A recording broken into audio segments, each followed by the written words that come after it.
It's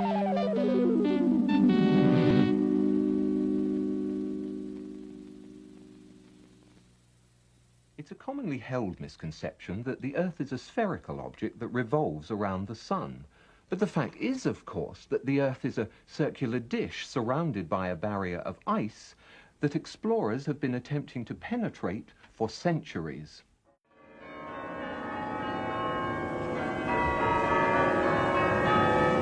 The argument, for all practical purposes, came to an end when the Church of England was established by law during the 16th century.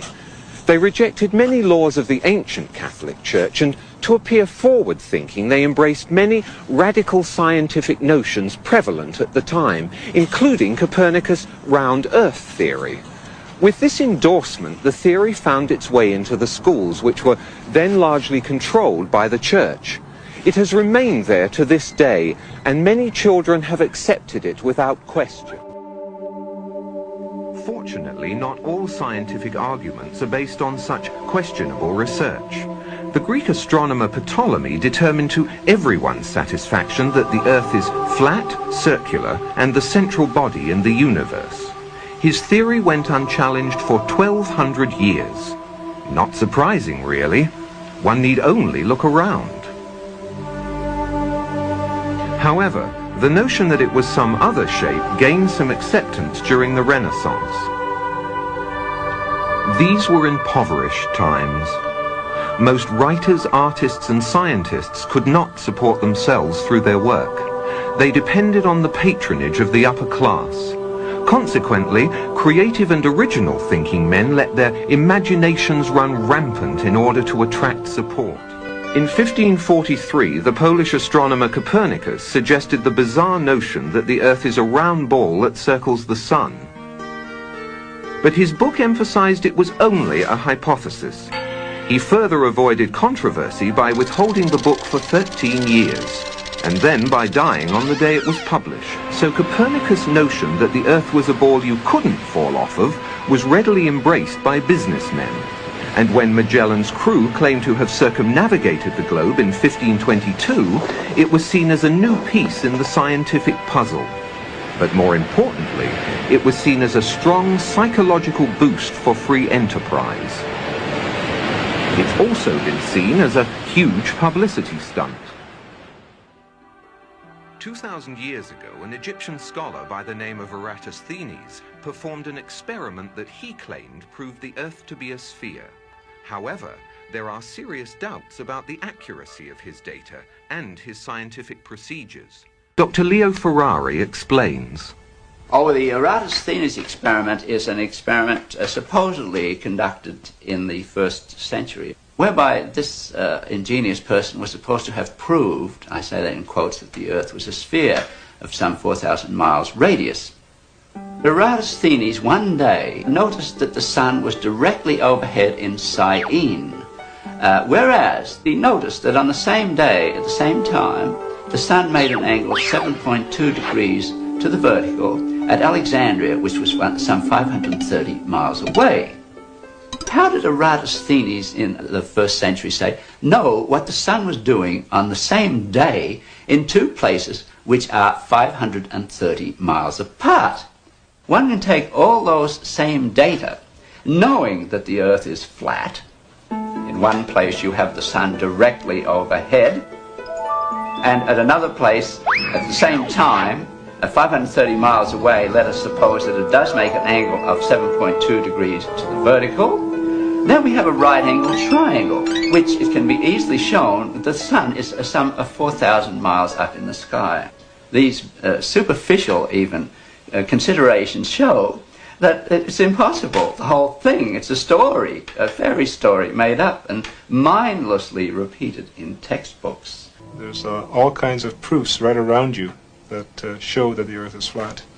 A very simple one to think of is that we use plumb bobs to build buildings. In other words, to get the wall of a building going straight down, you'll take a string with a heavy weight hanging from it, and you make the building follow that string.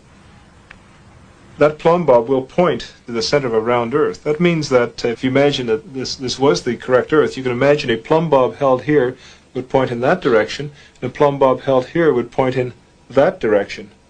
That means the buildings would be bigger on the top than at the bottom. It would also mean that boats would constantly be sailing downhill. The sailor thinks that he's traveling around the Earth this way, when in effect he's traveling around the Earth this way. And he's creating a circle. He's moving in a continuous direction around. He goes through the various parts of the circle, and he comes back where he started from, swung around this way.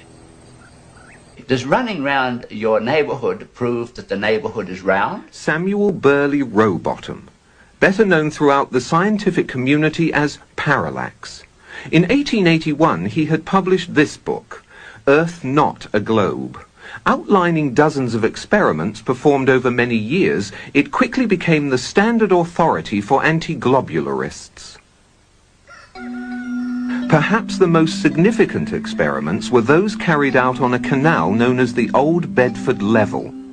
Located in Cambridgeshire, England, the canal is perfectly straight over an uninterrupted 6-mile stretch.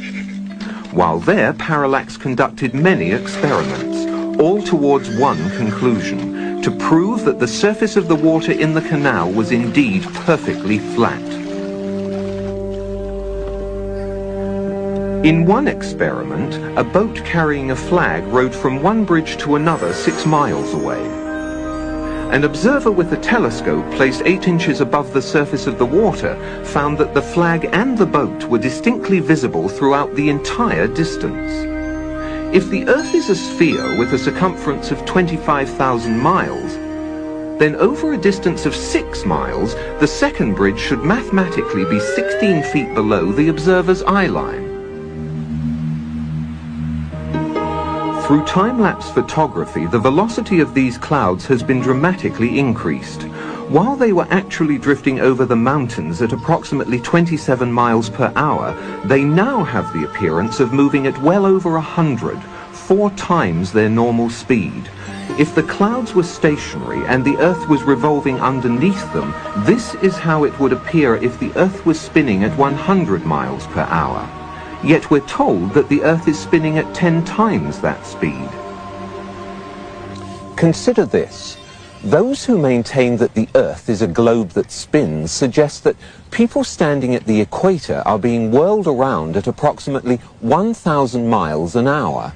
They further maintain that the Earth is spinning around the Sun at a speed of 67,000 miles per hour, and that our Sun is supposedly racing around the center of our galaxy at some 600,000 miles per hour. And yet, you and I both know that on many days it's possible to stand outside without a single hair being messed up by the breeze. You put your hand outside a window of a car which is going even at 80 kilometers per hour, a terrific wind goes blasting by and pushes your hand back. Imagine putting your hand outside the window of a car that's going 1,600 kilometers per hour. You just take your hand right off. With a sphere of 4,000 miles radius being spun round once every 24 hours, a little bit of calculations will show that that person there is being spun round at about 1,000 miles an hour and doesn't know it. I mean, this is obvious nonsense. You go on a merry-go-round and it goes, I doubt, more than 10 miles an hour, and you get off all dizzy. You mean to tell me that people can be spun round at approximately 1,000 miles an hour and not know it? Why, if this is so, this whole room that we're in is supposedly being spun round at something of approximately that order of speed, and we don't know it? There's all kinds of evidence for the phenomenon of what's called continental drift. This means that the continents are able to move as if they're floating on a fluid. Now, if the Earth is spherical, if it's spinning, anybody knows that if this is spinning very, very, very fast like that the continents should all be located at the equator, because centrifugal force would move the continents from the poles to the middle. One of the real big problems that maybe is a little bit easier to understand, sound doesn't travel nearly that fast. So, for example, if you're at the equator and you wanted to shout to warn somebody, it's quite possible they could never hear you, because if you're shouting, say the Earth was spinning in this direction, and you're shouting in that direction, the sound could never catch up to the person who's, of course, being carried away by the Earth. So when you get the end of the pizza model of the Earth, you're actually moving from space into non-space. Now you can move through non-space in no time. See, it takes time to move through space, but it takes no time to move through non-space. As they cross the Earth, they will then go into this non-space region.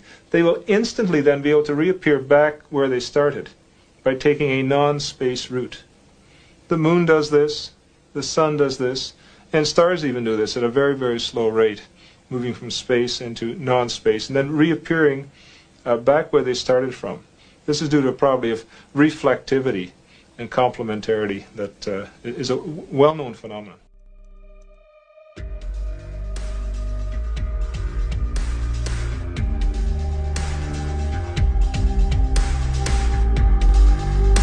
What you don't know, you eliminate, and that's in my opinion is what the globular Earth theorists have done. They've just eliminated what they didn't know.